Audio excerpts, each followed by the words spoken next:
गौरी पुत्र गणेश भगवान की जय। शनिदेव महाराज की जय। श्री शिवाय नमस्तुभ्यम। प्रिय भक्तजनों, आज हम इस वीडियो में शनिवार व्रत की कथा सुनेंगे। तो आप सभी भक्तजन बड़ी ही श्रद्धा, ध्यान पूर्वक और प्रसन्नचित्त मन से इस कथा को पूरा अवश्य सुनिएगा। तो सभी प्रेम से बोलिए शनिदेव महाराज की जय। एक समय की बात है, किसी गांव में एक ब्राह्मण देवता अपनी पत्नी तथा बच्चों के साथ रहते थे। एक दिन ब्राह्मण देवता सुबह सोकर उठे तो बहुत ही चिंतित दिखाई दे रहे थे। तो अपने पति को इतना चिंतित देखकर उनकी पत्नी ने पूछा कि स्वामी, आज आप सुबह सुबह किस चिंता में डूबे हुए हैं? तो पत्नी की बात सुनकर ब्राह्मण देवता ने कहा, कोई बात नहीं, बस यूं ही थोड़ी तबीयत खराब है। लेकिन ब्राह्मण की पत्नी बहुत ही समझदार थी। वह जान चुकी थी कि उसके पति कोई ना कोई समस्या से घिरे हैं।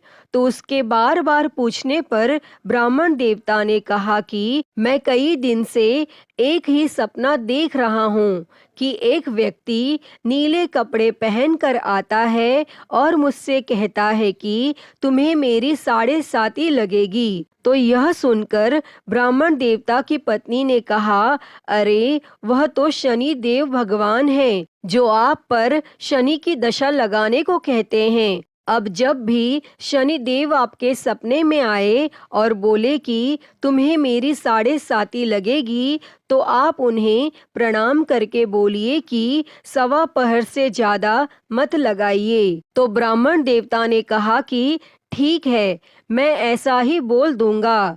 तब दूसरी ही रात्रि को शनि देव ने फिर से ब्राह्मण के सपने में आकर कहा कि तुम्हें मेरी 7.5 लगेगी। तब ब्राह्मण देव ने कहा कि हे प्रभु, मेरे में इतनी क्षमता नहीं है, मैं इतने साल तक कष्ट नहीं सह पाऊंगा। आप कृपया करके मुझ पर थोड़े ही समय के लिए लगें। तब शनि देव ने कहा, तो ठीक है, मैं 2.5 साल के लिए लगूंगा। तो ब्राह्मण देव बोला कि नहीं प्रभु, मैं इतना भी सहन नहीं कर पाऊंगा, आप कृपया करके केवल 1.25 पहर तक ही लगें।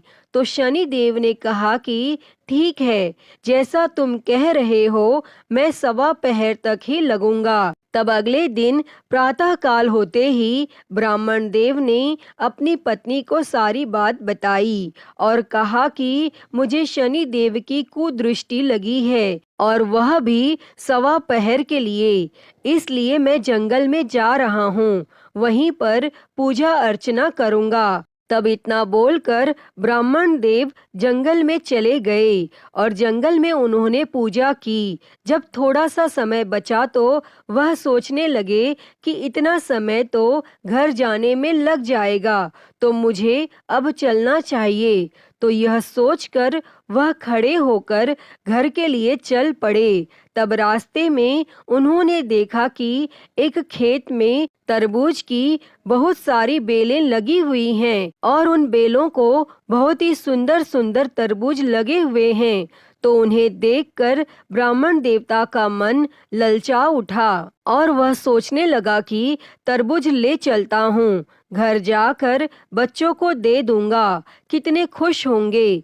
तो यह सोचकर ब्राह्मण ने 2 तरबूज तोड़कर, उसके पास एक थैला था, उसके अंदर वह तरबूज रख लिए और खेत के मालिक को देखने लगा कि मालिक दिखाई दे जाता तो उनका मूल्य दे चलता, लेकिन खेत का मालिक तो वहां दिखाई नहीं दिया। तो ब्राह्मण ने उसी बेल के पास में तरबूज का मूल्य रख दिया और अपने घर के लिए रवाना हो गए। और चलते चलते जैसे ही नगर में पहुंचे तो नगर में उन्हें 2 सिपाहियों ने रोक लिया और पूछने लगे कि ब्राह्मण, तुम्हारे थैले में क्या है?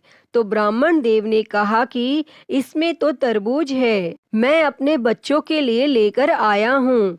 तो सैनिकों को भरोसा नहीं हुआ, तो वह कहने लगे कि खोल कर दिखाओ। तो ब्राह्मण देव ने जैसे ही थैला खोला तब देखा कि उसके अंदर तो नगर के राजा के दोनों बेटों के सिर कटे हुए हैं। तब यह देखते ही सैनिकों ने ब्राह्मण को बंदी बनाया और राजा के पास ले गए और बोले कि महाराज, इस ब्राह्मण ने आपके पुत्रों की हत्या कर दी है और उनके सिर अपने थैले में छुपा रखे हैं।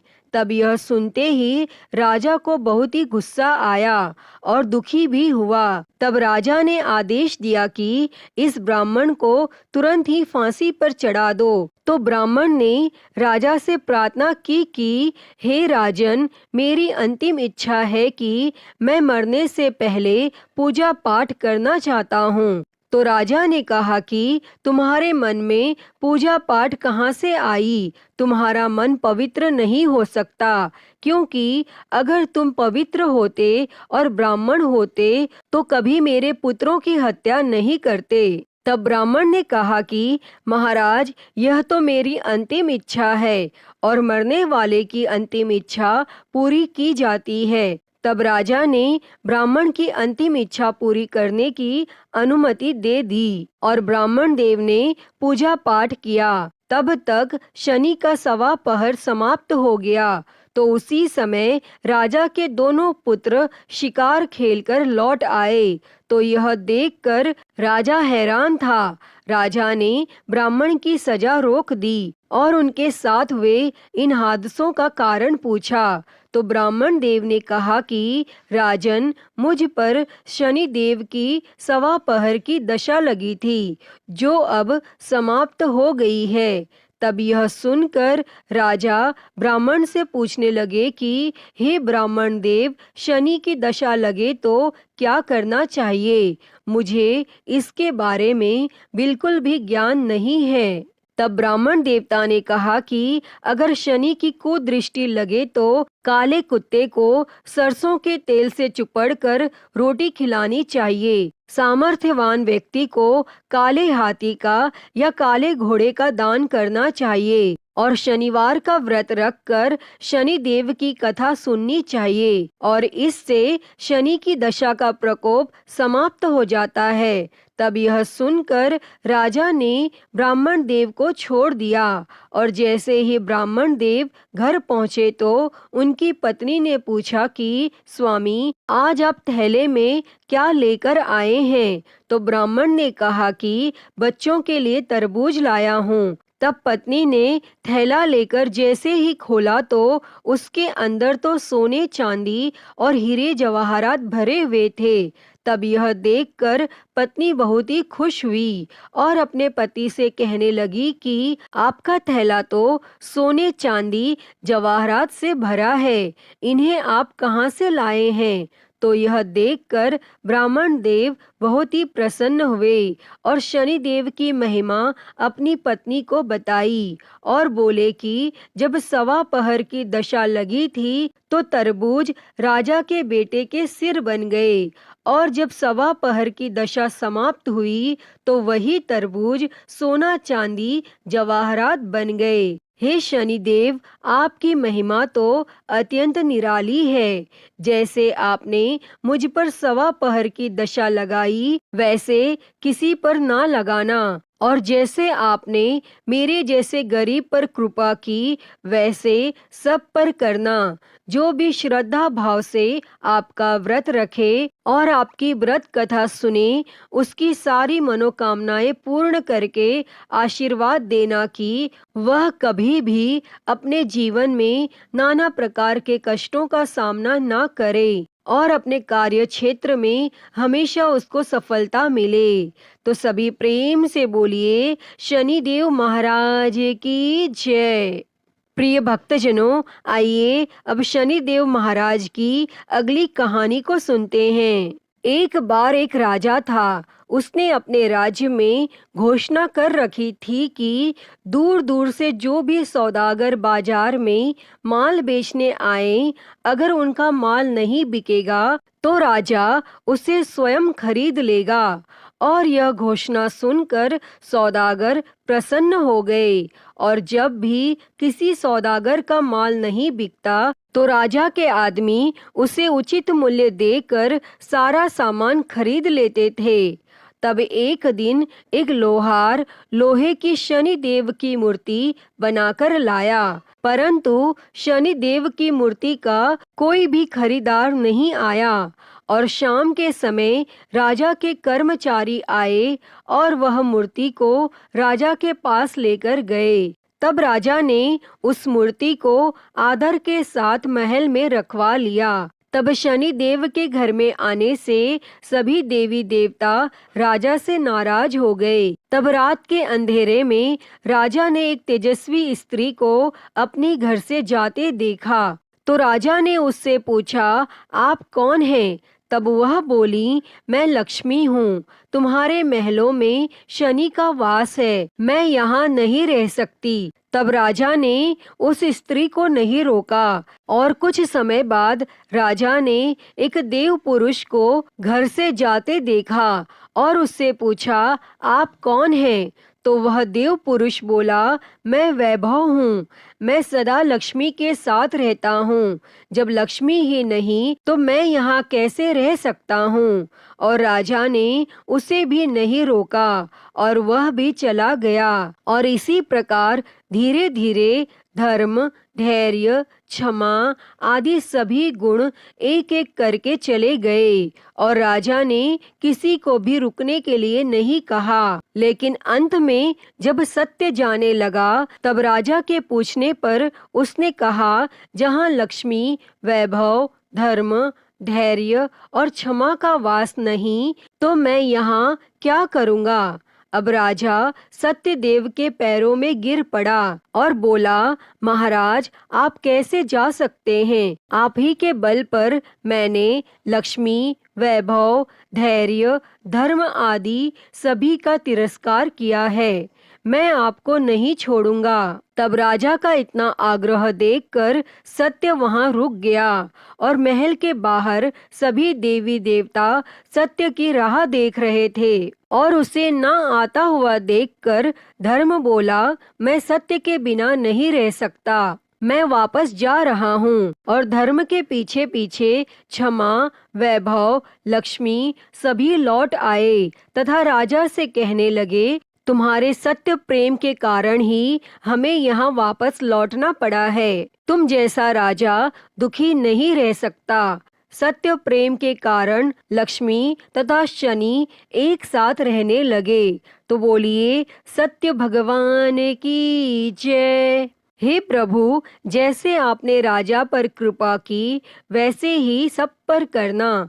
कहानी अधूरी हो तो पूरी करना, पूरी हो तो मान करना। तो सभी प्रेम से बोलिए, शनिदेव महाराज की जय।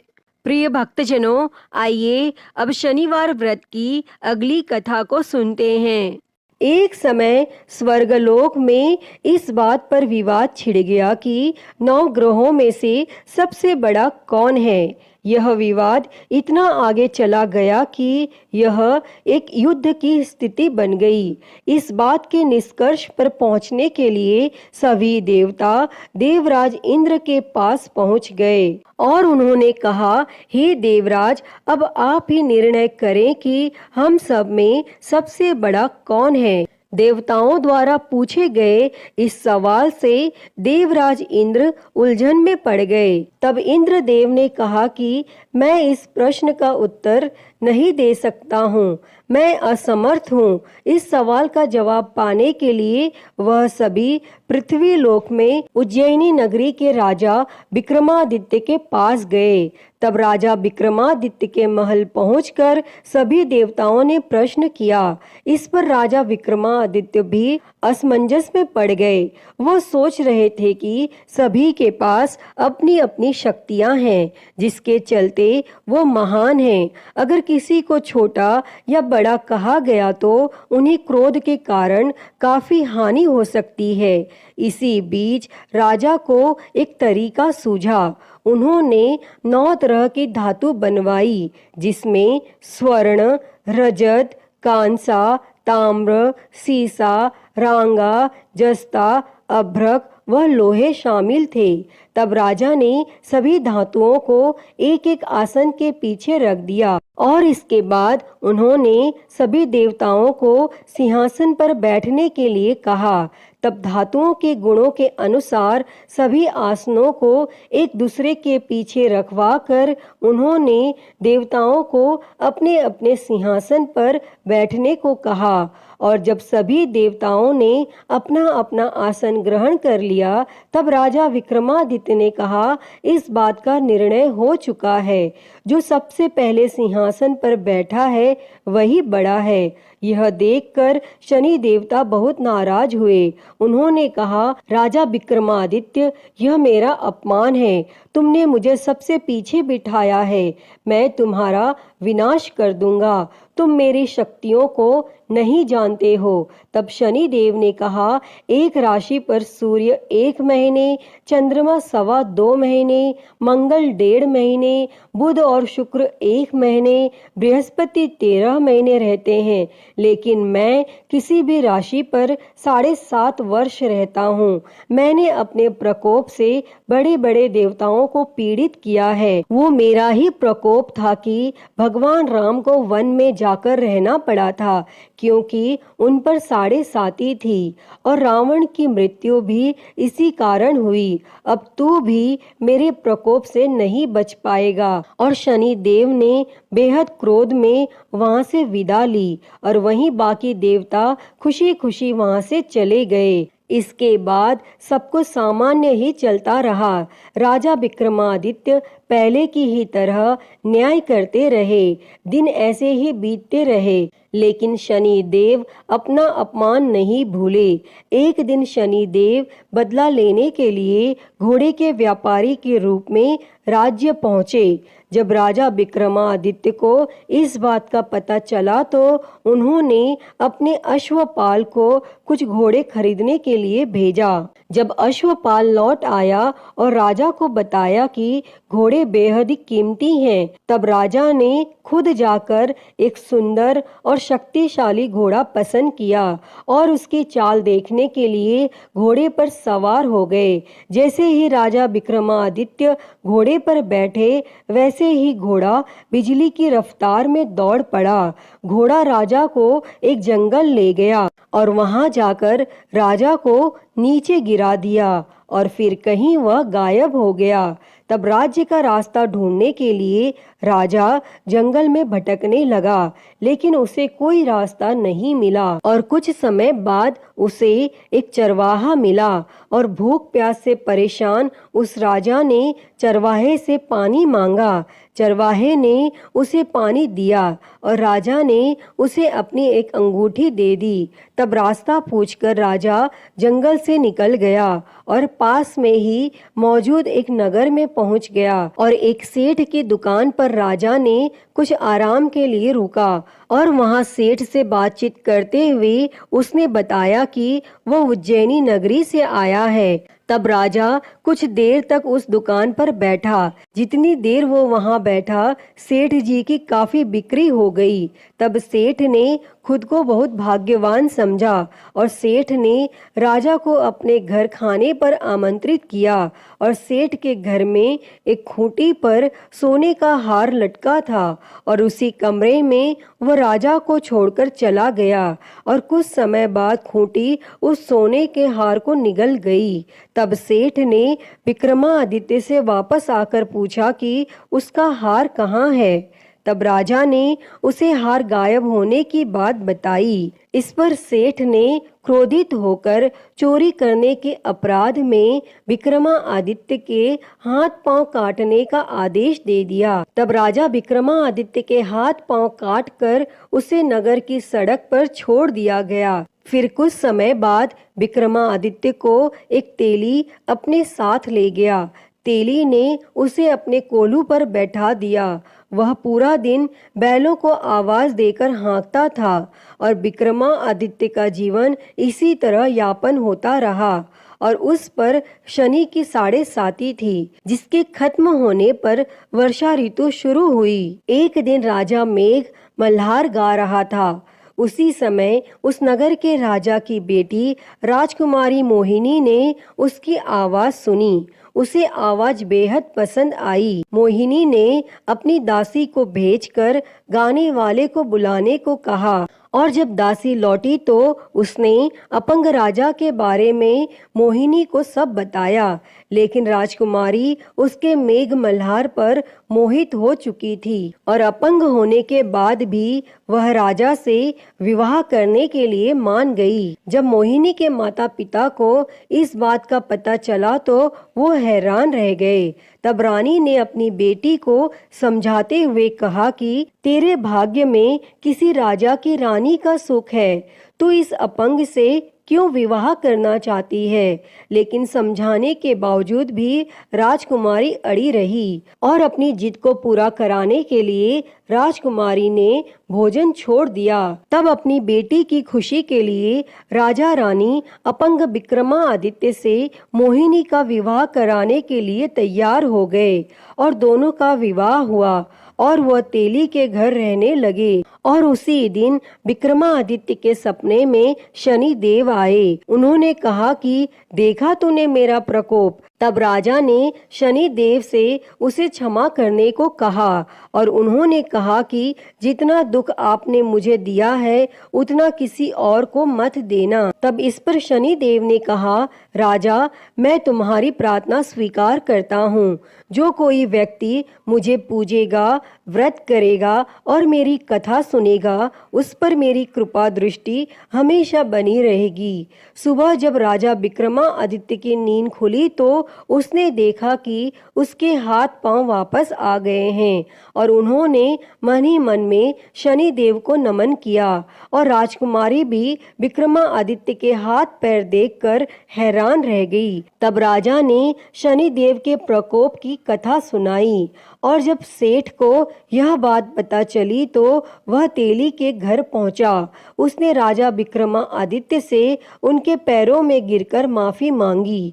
तब राजा ने सेठ को माफ कर दिया और सेठ ने राजा से उसके घर जाकर भोजन करने के लिए कहा और भोजन करते हुए अचानक से ही खूंटी ने हार उगल दिया और सेठ जी ने अपनी बेटी का विवाह भी राजा के साथ कर दिया और सेठ ने उसे स्वर्ण आभूषण, धन आदि देकर राजा के साथ विदा कर दिया। तब राजा विक्रमादित्य अपनी दोनों पत्नियों यानी राजकुमारी मोहिनी और सेठ की बेटी के साथ अपने राज्य उज्जैनी पहुँचे। सभी ने उनका स्वागत किया। इसके बाद राजा विक्रमादित्य ने पूरे राज्य में घोषणा करते हुए कहा कि आज से शनि देव सब देवों में सर्वश्रेष्ठ माने जाएंगे और साथ ही शनि देव का व्रत करें और व्रत कथा जरूर सुनें। यह देखकर शनि देव बहुत खुश हुए। व्रत करने और व्रत कथा सुनने से शनि देव की कृपा रहने लगी और लोग आनंद पूर्वक रहने लगे। अतः हे शनि देव जी, जैसी कृपा आपने राजा विक्रमादित्य पर की, वैसी ही कृपा इस कथा को कहते, सुनते और हुंकारा भरते पर करना। तो बोलिए शनि महाराज की जय, नवग्रह देवताओं की जय। प्रिय भक्तों, तो मैं उम्मीद करती हूँ कि आपको यह कथा पसंद आई होगी और अगर वीडियो अच्छी लगी हो तो इसे लाइक करें, ज़्यादा से ज़्यादा शेयर करें और कमेंट में शनिदेव की जय लिखना ना भूलें और हरिहर भक्ति चैनल को सब्सक्राइब कर नोटिफिकेशन बेल को ज़रूर ऑन कर लें। हर हर महादेव। धन्यवाद।